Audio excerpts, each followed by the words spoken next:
ಕಾಂಗ್ರೆಸ್ನವರ ಆರೋಪ ಅದೇನೆ. ಜನಾರ್ದನ್ ರೆಡ್ಡಿ ಅವರು ಬಳ್ಳಾರಿಗೆ ಎಂಟ್ರಿ ತಗೊಳ್ಳದೇ ಇರೋ ತನಕ ಬಳ್ಳಾರಿ ಶಾಂತವಾಗಿತ್ತು, ರಕ್ತ ಏನೂ ಇರ್ಲಿಲ್ಲ. ಬಂದ ಮೇಲೆ ಅವರು ಬಳ್ಳಾರಿಗೆ ಎಂಟ್ರಿ ಆದ್ಮೇಲೆ ಪ್ಲಾನ್ ಮಾಡಿ ಈ ಬ್ಯಾನರ್ ಘಟನೆನ ಬಳಸ್ಕೊತಾ ಇದ್ದಾರೆ ನಮ್ಮ ರಾಜಕೀಯ ಅಸ್ತಿತ್ವ ಗಟ್ಟಿ ಮಾಡ್ಕೊಳ್ಳೋಕೆ. ಇಲ್ಲಿ ಸಿಂಪಲ್ ಆಗಿ ಹೇಳ್ತಾ ಇದ್ದೀನಿ, ನೀವು ಪಬ್ಲಿಕ್ ಪ್ರಾಪರ್ಟಿಯಲ್ಲಿ ಕಟ್ಟಿದ್ದೇನೆ, ಮನೆಯಲ್ಲಿ ಕಟ್ಟಿದ್ದೇನೆ, ಪೊಲೀಸರ ಜೊತೆ ನಾನು ತೆರವುಗೊಳಿಸಿದ್ದೀನಿ. ನಾನು ನಿಮ್ಮನ್ನ ಯಾರನ್ನೂ ಇದು ಮಾಡ್ಲಿಕ್ಕೆ ಹೋಗ್ಲಿಲ್ಲ. ಪೊಲೀಸರೇ ಬಂದು ಮಧ್ಯಾಹ್ನನೇ ತೆರವುಗೊಳಿಸಿಬಿಟ್ರು. ಸಾಯಂಕಾಲ ಮತ್ತೆ ಗೂಂಡಾ ರೌಡಿಗಳನ್ನ ಹಾಕೊಂಡು, ಬಾಂಬ್ಗಳು ಹಾಕೊಂಡು, ಪ್ರೈವೇಟ್ ಗನ್ಮೆನ್ ಹಾಕೊಂಡು ಬಂದು ಮನೆ ಮೇಲೆ ಬಂದು ದೌರ್ಜನ್ಯ ಮಾಡಿದ್ದು ಯಾರು ಪ್ಲಾನ್ ಮಾಡಿದ್ದು? ನಿಮ್ಗೆ ದುರ್ಬುದ್ಧಿ ಹುಟ್ಟಿದ್ದೆ ಆ ಭಗವಂತ ವಿನಾಶಕಾಲಿ ವಿಪರೀತ ಬುದ್ಧಿ ಅಂತ ಹೇಳ್ತಾರಲ್ಲ, ಆ ರೀತಿ ನಿಮ್ಗೆ ಬುದ್ಧಿ ಹುಟ್ಟಿದ್ದಷ್ಟೇ. ನಾನು ಕಳೆದ 1.5 ವರ್ಷ ನಾನು ಸಿಟಿಯಲ್ಲಿ ಓಡಾಡಿದ್ರೆ ಇಷ್ಟೊತ್ತಿಗೆ ಅವ್ರು ನಿಮ್ಮೆನ್ಸಲ್ಲಿ ಅಡ್ಮಿಟ್ ಆಗ್ಬಿಡ್ತಾ ಇದ್ದೆ. ನನಗೆ ಸಿಟಿ ಒಳಗಡೆ ನಾನು ಜಸ್ಟ್ ನೀವು ಬೇಕಾದ್ರೆ ಇದೆಲ್ಲ ಮುಗಿದ್ಮೇಲೆ ನನ್ನ ಜೊತೆಯಲ್ಲಿ ನಿಮ್ ರಿಪೋರ್ಟರ್ ಯಾರಾದ್ರೂ ಕಳಿಸಿ ಬಾ, ನಾನು ಹೇಳ್ತಾ ಇದ್ದೀನಿ. ಸಿಟಿಗೆ ಹೋದ್ರೆ ಜನರ ಪ್ರೀತಿ ಆಗಿದೆ. ನಾನು ಯಾಕಂದ್ರೆ ಈ ದುರ್ಮಾರ್ಗದ ಆಡಳಿತ 2.5 ವರ್ಷ ಆಯ್ತು, ಇನ್ನ 6 ತಿಂಗಳಾಗ್ಲೆ ಅವನೇ ಹಾಳಾಗಿ ಹೋಗ್ತಾ ಇದ್ದಾನೆ ಕೆಟ್ಟ ಹೆಸರು ತಗೊಂಡು. ಇವಾಗ ನಾವೇನು ಅದ್ರ ಬಗ್ಗೆ ಯೋಚನೆ ಮಾಡೋದು ಬೇಡ ಅಂತ ನಾವು ಇದ್ರೂ ಕೂಡ ಅವನೇ ಮನೆಗೆ ಬಂದು ಕಾಲು ಕೆದಕಿ ಮಾಡಿರುವಂತ. ಈಗ ಜನಾರ್ದನ್ ರೆಡ್ಡಿ ಅವರ 2ನೇ ರಾಜಕೀಯ ಇನ್ನಿಂಗ್ಸ್, ರಾಜಕೀಯ ಚರಿತ್ರೆ ರಕ್ತದೊಂದಿಗೆ ಶುರುವಾಗಿದೆ. ಮತ್ತೆ ಹಳೆ ಜನಾರ್ದನ್ ರೆಡ್ಡಿ ಅವರ ರಾಜಕೀಯ ಶುರು ಮಾಡ್ತಾರಾ? ನೋಡಿ, ರಕ್ತದ ರಾಜಕೀಯ ಅನ್ನುವಂಥದ್ದು ಬಳ್ಳಾರಿ ಚರಿತ್ರೆಯಲ್ಲಿ ಕಾಂಗ್ರೆಸ್ ಅವರು ಮಾಡಿರುವಂತದ್ದು. ಆ ಕ್ರಿಮಿನಲ್ಸ್ ವಿರುದ್ಧ ಜನಪರ ಹೋರಾಟಗಳಿಂದ ಹೋರಾಟ ಮಾಡಿ ಭಾರತೀಯ ಜನತಾ ಪಕ್ಷವನ್ನ ಕಟ್ಟಿದ್ದಂತವ್ರು ನಾವು. ಕ್ರಿಮಿನಲ್ ಹಿನ್ನೆಲೆ ಇರುವಂತಹ ಕುಟುಂಬಗಳು ಆ ಕಡೆ ಇದೆ ಕಾಂಗ್ರೆಸ್ ಅಲ್ಲಿ. ಇವರೊಂದೇ ಕುಟುಂಬ ಅಲ್ಲ, ಸುಮಾರು ಜನ ಇದ್ದಾರೆ. ಇವಾಗೆಲ್ಲ ಮರೆಮಾಚೋಗಿರೋರ ಬಗ್ಗೆ ನಾವು ಮಾತಾಡಿಬಿಟ್ಟು ತಪ್ಪಾಗುತ್ತೆ. ಬಟ್ ಎಸ್ಪೆಷಲಿ ಈ ಫ್ಯಾಮಿಲಿ, ಅವ್ರ ತಂದೆ ಯಾವ ರೀತಿ ಫಸ್ಟ್ ಅಂಡ್ ಲಾಸ್ಟ್ MLA ಆಗಾದ್ರು, ಇವನ್ ಕೂಡ ಅದೇ ರೀತಿ ಆದ. ಸರ್, ಈ ಘಟನೆ ಆದ ನಂತರ ಬಿಜೆಪಿ ಪಕ್ಷ ಎಲ್ಲೋ ಒಂದ್ ಕಡೆ ಜನಾರ್ದನ ರೆಡ್ಡಿ ಅವರ ಬೆನ್ನಿಗೆ ನಿಲ್ಲಿಲ್ಲ, ಬೆಂಬಲ ಕೊಡ್ಲಿಲ್ಲ. ವಿಜೇಂದ್ರ ಅವರು ಬಂದ್ರು ಹೋದ್ರು. ಆದ್ರೆ ಬೇರೆ ಯಾವ ರಾಜಕೀಯ ನಾಯಕರು ಬಂದು ಒಂದು ಮಾನಸಿಕ ಸ್ಥೈರ್ಯನೋ ಅಥವಾ ಪಕ್ಷದ ವತಿಯಿಂದ ಬಲ ತುಂಬಲಿಲ್ಲ ಅನ್ನೋ ಆರೋಪ ಇದೆ. ನಿಮಗೆ ಅದು ಫೀಲ್ ಆಗಿದ್ಯಾ? ಎಲ್ಲೋ ಬಿಜೆಪಿ ನಿಮ್ಮನ್ನ ದೂರ ಇಟ್ಟಿದೆ ಘಟನೆಯಿಂದ? ಟಿವಿನಲ್ಲಿ ನಿಮಗೆ ಆ ವಿಜುವಲ್ಸ್ ಏನಾದ್ರೂ ಸಿಕ್ಕಿಲ್ಲೇನೋ ನನಗೆ ಗೊತ್ತಿಲ್ಲಮ್ಮ. ನನಗೆ ಇಲ್ಲಿಗೆ ಸನ್ಮಾನ್ಯ ಅಶೋಕ್ ಅವರು ಪ್ರತಿಪಕ್ಷ ನಾಯಕರು, ನಾರಾಯಣ ಸ್ವಾಮಿ ವಿಧಾನ ಪರಿಷತ್ ಪ್ರತಿಪಕ್ಷ ನಾಯಕರು. ಹಾಗಲ್ಲ ಸರ್, ಈ ಘಟನೆಯನ್ನ ರಾಜ್ಯ ಮಟ್ಟದ ಹೋರಾಟವಾಗಿ ಪರಿವರ್ತನೆ ಮಾಡುವಂತ ಎಲ್ಲ ಅವಕಾಶ ಇತ್ತು. ಯಾಕಂದ್ರೆ ಇದೊಂದು ಸಣ್ಣ ಘಟನೆ ಅಲ್ಲಪ್ಪ. ಆದ್ರೆ ಎಲ್ಲೋ ಈ ಘಟನೆಯನ್ನ ರಾಜ್ಯ ಮಟ್ಟಕ್ಕೆ ಹೋರಾಟದ ಲೆವೆಲ್ಗೆ ತಗೊಂಡು ಹೋಗೋಕೆ ಬಿಜೆಪಿ ಮುಂದಾಗ್ಲಿಲ್ಲ. ಕಾರಣ ಜನಾರ್ದನ್ ರೆಡ್ಡಿ ಅವರು ಬೆಳೆದು ಬಿಡ್ತಾರೆ, ಅವರು ಮತ್ತೆ ಬಲಿಷ್ಠರಾಗೋದು ಬೇಡ ಅನ್ನೋ ಕಾರಣಕ್ಕೆ ಬಿಜೆಪಿ ಅವರನ್ನ ಹಾಗೆ ಬಿಟ್ಟಿದೆ. ಒಂದು ವಿಷಯ ಹೇಳ್ತೀನಿ ನಾನು. ಘಟನೆ ಆದ ತಕ್ಷಣ ಅಶೋಕ್ ಮತ್ತು ನಾರಾಯಣ ಸ್ವಾಮಿ ಅವರು ಪ್ರೆಸ್ ಮೀಟ್ ಮಾಡಿದ್ರು, ಡಿಜಿಗೆ ಹೋಗಿ ಕಂಪ್ಲೇಂಟ್ ಕೊಟ್ಟಿದ್ರು. ಆ ನಂತರ ಬಳ್ಳಾರಿಗೆ ಬಂದ್ರು, ಬೆಂಬಲ ಕೊಟ್ಟರು. ಬಳ್ಳಾರಿಯಲ್ಲಿ ಪ್ರೆಸ್ ಕಾನ್ಫರೆನ್ಸ್ ಮಾಡಿದ್ರು.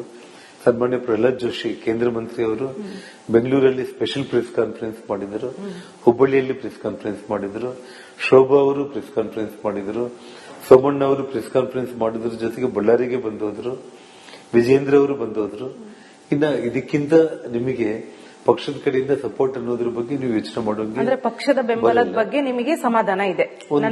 ಈ ಘಟನೆಯಲ್ಲಿ ಪಕ್ಷ ನನ್ನ ಬೆನ್ನಿಗೆ ನಿಂತಿದೆ ಅಂತ 100ಕ್ಕೆ 100 ನಿಂತಿರುವಂತದ್ದು ಇದರಲ್ಲಿ ನಿಮ್ ಕಣ್ಮುಂದೆನೇ ಇದೆ. ಒಂದು, ತಾವಿವಾಗೇನು ಬಹಳ ಪ್ರಮುಖವಾದ ಪ್ರಶ್ನೆ, 2ನೇ ಪ್ರಶ್ನೆ ಕೇಳಿದ್ರಲ್ಲ, ಇದೊಂದು ರಾಜ್ಯ ಮಟ್ಟದಲ್ಲಿ ಕರ್ನಾಟಕದ ಇತಿಹಾಸದಲ್ಲಿ ಇಂಥ ಘಟನೆ ಆಗಿಲ್ಲ.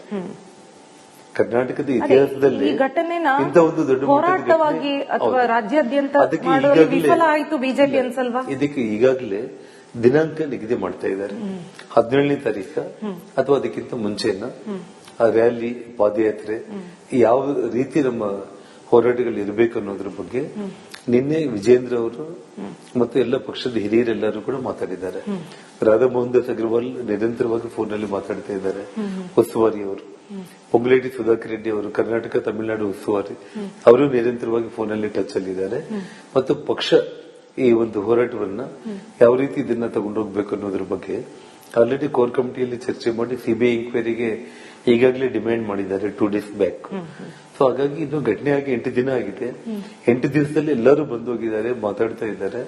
ಇವಾಗ ಮುಂದಿನ ಹೋರಾಟದ ಬಗ್ಗೆ ನಿನ್ನೆ ನಮ್ಮ ಜೊತೆಯಲ್ಲಿ ಮಾತಾಡಿದ್ದಾರೆ. ಎಲ್ಲೋದ್ರ ಬಗ್ಗೆ ಕೂಡ ನಾಳೆ ನಾಡಿದ್ರಲ್ಲಿ ಅದರದ್ದು ಒಂದು ಪ್ರೋಗ್ರಾಮಿಂಗ್ ಹೇಗ್ ಮಾಡ್ಬೇಕು ಅನ್ನೋದು ನಾನು ನಿಮ್ಗೆ ತಿಳಿಸ್ತೀನಿ ನಾನು ಅಷ್ಟೇ. ಸರ್, ಈ ಹೋರಾಟ, ಪಾದಯಾತ್ರೆ, ಸಮಾವೇಶ, ತಾವು ಒಂದು ಪ್ರಶ್ನೆ ಕೇಳಿದ್ರಿ, ಅದು ಜನಾರ್ದನ್ ರೆಡ್ಡಿ ಎಲ್ಲೋ ಬೆಳೆದು ಬಿಡ್ತಾರೆ ಅಂತ ಹೇಳಿ ಬೆನ್ನಿಗೆ ನಿಂತಿಲ್ಲ ಅನ್ನುವಂತ ವಿಚಾರಕ್ಕಿಂತ ಕೂಡ ನಾನು ಪಕ್ಷದೊಬ್ಬ ಸಾಮಾನ್ಯ ಕಾರ್ಯಕರ್ತನಾಗಿ ಕೆಲಸ ಮಾಡೋದಕ್ಕೆ ಯೋಚನೆ ಮಾಡುವಂತವ್ ನಾನು. ಈ ಹಿಂದೆ 25-26 ವರ್ಷಗಳ ಹಿಂದೆನೆ ಯಡಿಯೂರಪ್ಪ ಅವರು ನನಗೆ ಪಾರ್ಟಿಯಲ್ಲಿ ರಾಜ್ಯ ಅವರ ಅಧ್ಯಕ್ಷರಾಗಿರೋ ಟೈಮ್ನಲ್ಲಿ ಉಪಾಧ್ಯಕ್ಷರು ಕೊಡ್ತೀನಿ ಅಂದ್ರೂ ಕೂಡ ಒಬ್ಬ ಸಾಮಾನ್ಯ ಕಾರ್ಯಕರ್ತನಾಗಿ ನಾನು ದುಡಿತೀನಿ ಅಂತ ಹೇಳಿದ್ದು ಅಂತ. ಸುಷ್ಮಾ ಸ್ವರಾಜ್ ಅವರು ನೀನು ಜಿಲ್ಲಾ ಅಧ್ಯಕ್ಷ ಆಗಬೇಕು, ನಿನ್ನಿಂದನೇ ಒಂದು ಸ್ಟ್ರಾಟಜಿಕಲ್ ಆಗಿ ಪಾರ್ಟಿನ ಅಧಿಕಾರಕ್ಕೆ ತಗೊಂಡ್ ಬರ್ಲಿಕ್ಕೆ ಆಗುತ್ತೆ ಅಂದಾಗ ಒಂದು ಬಾರಿ ಜಿಲ್ಲಾಧ್ಯಕ್ಷ ಆಗಿದ್ದು ಬಿಟ್ರೆ, ನಾನು ಯಾವತ್ತೂ ಕೂಡ ಪಾರ್ಟಿ ಚೆನ್ನಾಗಿದ್ರೆ ಇಡೀ ರಾಜ್ಯದಲ್ಲಿರುವಂತಹ ಕಾರ್ಯಕರ್ತರು ಎಲ್ಲರೂ ಚೆನ್ನಾಗಿರ್ತಾರೆ ಅನ್ನೋಂಥ ಭಾವನೆಗಳು ಬಿಟ್ರೆ ನಾನು ಯಾವುದೋ ಒಂದು ಹಂತಕ್ಕೆ ಹೋಗ್ಬಿಡ್ಬೇಕು, ಬೆಳೆದು ಬಿಡಬೇಕು ಪಕ್ಷದಲ್ಲಿ ಅಧಿಕಾರದಲ್ಲಿ ಅನ್ನುವಂಥದ್ದು ಯಾವತ್ತೂ ಕೂಡ ಕಲ್ಪನೆನೇ ಇಲ್ಲ. 5 ಮಂದಿ ಇಂಡಿಪೆಂಡೆಂಟ್ಗಳು ನಮ್ಮ ಮನೆಗೆ ಬಂದಾಗ ಕೂಡ 2008ರಲ್ಲಿ ಯಡಿಯೂರಪ್ಪ ಅವರಿಗೆ ತಗೊಂಡೋಗಿ ಒಪ್ಪಿಸಿ ಅವ್ರನ್ನ ಮುಖ್ಯಮಂತ್ರಿ ಮಾಡಿದ್ದೆ ಬಿಟ್ರೆ ನಾವು ಆಗ್ಬೇಕು, ಏನೋ ಆಗ್ಬಿಡ್ಬೇಕು ಅನ್ನುವಂತ ಆಸೆ ಆಕಾಂಕ್ಷೆಗಳು ನಾನು ಯಾವತ್ತೂ ಇಟ್ಕೊಂಡಿಲ್ಲ, ಮುಂದೆ ಇಟ್ಕೊಳ್ಳೋದು ಇಲ್ಲ. ನಾನು ಈಗ ಈ ಘಟನೆನೆ ಇಟ್ಕೊಂಡು ಪಾದಯಾತ್ರೆ ಮಾಡೋಕೆಲ್ಲ ಪ್ಲಾನ್ ಮಾಡಿದಿರಿ.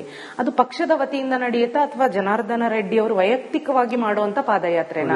ಇವತ್ತು ಪಾರ್ಟಿ ಯಾವ ರೀತಿ ಪ್ರೋಗ್ರಾಮಿಂಗ್ ಮಾಡಬೇಕು ಅಂತ ಹೇಳಿ ಶ್ರೀರಾಮುಲು ಅವರು ಮಾಧ್ಯಮ ಸ್ನೇಹಿತರು ಕೇಳಿದಾಗ ಪಾದಯಾತ್ರೆ ಬಗ್ಗೆ ಅವ್ರು ಹೇಳಿದ್ದಾರೆ. ಸೊ ಅದನ್ನೆಲ್ಲದನ್ನು ಪಾರ್ಟಿ ಈ 2 days ಅಲ್ಲಿ ತೀರ್ಮಾನ ಮಾಡುತ್ತೆ. ಈ ಘಟನೆ ಎಲ್ಲ ಆದ್ಮೇಲೆ, ಬ್ಯಾನರ್ ಗಲಾಟೆ, ಒಬ್ರು ಸತ್ತಿದ್ದೆಲ್ಲ ಆದ್ಮೇಲೆ ಒಂದು 24-25 ಜನ ಸಣ್ಣ ಸಣ್ಣ ಹುಡುಗರನ್ನ ಅರೆಸ್ಟ್ ಮಾಡಿದ್ರು. ಆದ್ರೆ ದೊಡ್ಡ ದೊಡ್ಡ ನಾಯಕರೆಲ್ಲ ತಪ್ಪಿಸ್ಕೊಂಡೇ ಇದ್ದಾರೆ, ಅವ್ರೇನು ಕ್ರಮ ತಗೊಳ್ತಿಲ್ಲ. ಯಾಕೆ ಜನಾರ್ದನ ರೆಡ್ಡಿ ಅವರು ಇದ್ರ ವಿರುದ್ಧ ದನಿ ಎತ್ತುತ್ತಾ ಇಲ್ಲ? ನಿನ್ನೆ ಪ್ರೆಸ್ ಕಾನ್ಫರೆನ್ಸ್ ಅಲ್ಲಿ ನಾನು ಭರತ್ ರೆಡ್ಡಿ ಅವರು ಬಂಧನದ ಬಗ್ಗೆನೇ ನಾವು ಮಾತಾಡಿದ್ದು, ಬೇರೆ ಏನೂ ಮಾತಾಡಿಲ್ಲ. ಆ ವಿಡಿಯೋ ನಾನು ಡಿಸ್ಪ್ಲೇ ಮಾಡಿದ್ಮೇಲೆ ಭರತ್ ರೆಡ್ಡಿ ಸಮಕ್ಷಮದಲ್ಲೇ ಹುಡುಗ ಕೊಲೆ. ಆದ್ರೆ ಕಾಂಗ್ರೆಸ್ ಸತ್ಯಶೋಧನಾ ಸಮಿತಿ ಆಲ್ರೆಡಿ ಹೇಳ್ಬಿಟ್ಟಿದೆ ಇದು ಜನಾರ್ದನ ರೆಡ್ಡಿ ಅವರ ಪ್ರಚೋದನೆಯಿಂದನೇ ಆಗಿರೋದು, ಇದಕ್ಕೆಲ್ಲ ಅವರೇ ಕಾರಣ ಅಂತ ಕ್ಲೀನ್ ಚಿಟ್ ಕೊಟ್ಬಿಟ್ಟಿದೆ. ಇಡೀ ಸರ್ಕಾರ ಭರತ್ ರೆಡ್ಡಿ ಬೆನ್ನಿಗೆ ನಿಂತಿದೆ. ನೀವು ಏಕಾಂಗಿ ಹೋರಾಟ ಮಾಡ್ತಾ ಇಲ್ವಾ? ನೋಡಿ, ವಿಷಯ ಹೇಳ್ತಾ ಇದ್ದೀನಿ, ಇದನ್ನ ನಾವು ಸಿಬಿಐ ಎಂಕ್ವೈರಿ ಡಿಮ್ಯಾಂಡ್ ಮಾಡಿದೀವಿ.